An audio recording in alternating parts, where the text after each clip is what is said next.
نیستن هم اگه داداش یک حرفی صحبتی یا به خصوصیت اینجا کنی. آقا شما داری میکنی؟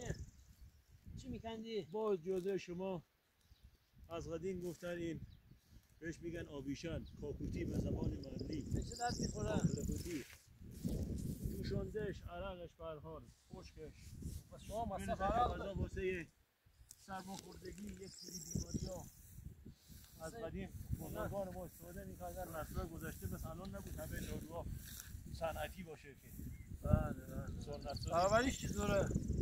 اینه که حالا معمولا حالا خاصیتش بد نیست، کم نیست، کجاست اینجا؟ حداقل طبیعیه. اینجا ارتفاعات روستای تاریخی توریستی سرخگریه. آوازش بیشتر دوستان میدونن. به اتفاق برادران منصوریان اومدیم اینجا هم پیاده روی، هم یه هوای تازه بخوریم، از آلودگی هواهای منطقه پس راحت شیم.